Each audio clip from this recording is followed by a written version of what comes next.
এই বিগত 17 বছর এই গণতন্ত্র উদ্ধারের জন্য যে কয়টা রাজনৈতিক দল এই সামনে থেকে নেতৃত্ব দিছে, আর মাঝে শাহরিয়াজুল হান্নান অন্যতম। কারণ উনি রাজপথে ছিলেন, এই গণতন্ত্র উদ্ধারের জন্য প্রাণপণ চেষ্টা করেছেন। এবং আমি ব্যক্তিগতভাবে আমি আশাবাদী, এবং আমিও ভোট দিব, এবং আমি আশাবাদী যে বিপুল ভোটে এই অঞ্চল থেকে নির্বাচিত হবেন। বিএনপি উনি সবার সুযোগ সুবিধা দেখে, কোনো সুবিধাবাদী না। তা বিভিন্ন লোকের চাহিদা পূরণ করে, আগে পিছে করছে। বাপচামার আন্দোলন থেকে, দাদা আমলের আমল থেকে আমরা দেখছি যে তারা অনেক সুযোগ সুবিধা পাইছে এবং সবকিছুর থেকে তারা ভালো আছে। এখন 15-16 বছর অনেক কিছু থেকে তারা বঞ্চিত। চুরি ডাকাতি রাজধানী বাড়িতে থাকা থেকে অনেক কিছুই প্রবলেম হয়।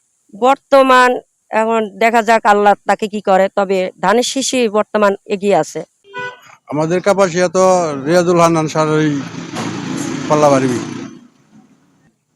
সে ব্যক্তি হিসেবে ভালো, বাপের আদর্শ পালন করছে সেই সুবাদে। তারপরে ধানের শীষের প্রতীক নিয়ে আইছে। সবকিছু আমরা কাছে পাই দরকারের সময়, এরকম লোক আমরা চাই। জিয়ার আদর্শ এবং খালেদা জিয়ার আদর্শকে আমি খুব পছন্দ করি, এবং বর্তমানে তারেক জিয়ার আদর্শকে আমি পছন্দ করি। আর আমরা কাপাসিয়ার মানুষ, আমরা কাপাসিয়ার ব্রিগেডিয়ার হান্নান শাহ ছিলেন গণমানুষের নেতা।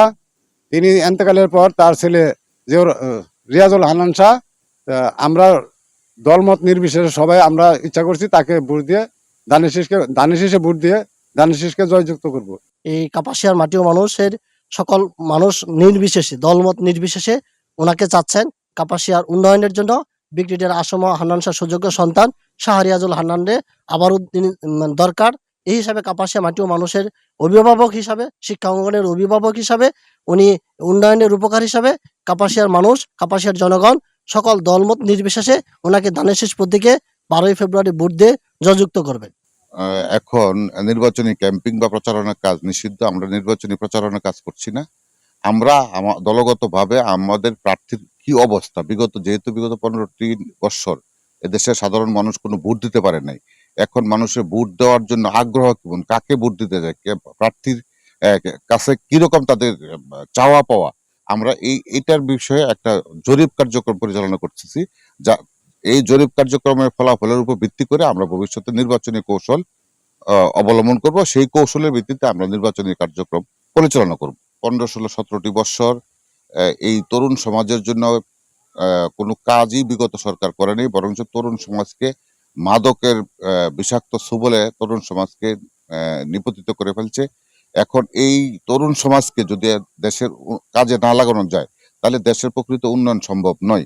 তাই আমাদের প্রার্থী প্রিয় নেতা শাহরিয়াজুল হান্নান উনি প্রতিজ্ঞা করেছেন যে ওনাকে যদি দেশের এই এলাকার মানুষ ভোট দিয়ে নির্বাচিত করে, তাহলে মাদককে প্রথমে না বলতে হবে। মাদক নির্মূলের জন্য উনি সর্বাত্মক ব্যবস্থা গ্রহণ করবে এবং এই তরুণ সমাজকে যার যার কর্মক্ষমতা, দক্ষতা এবং শিক্ষাগত যোগ্যতার উপর ভিত্তি করে এই কাপাসিয়াকে পরিবেশ বান্ধব শিল্প নগরীতে পরিণত করে তাদেরকে ওই সমস্ত শিল্পে কাজ করার সুযোগ সৃষ্টি করে দেবে।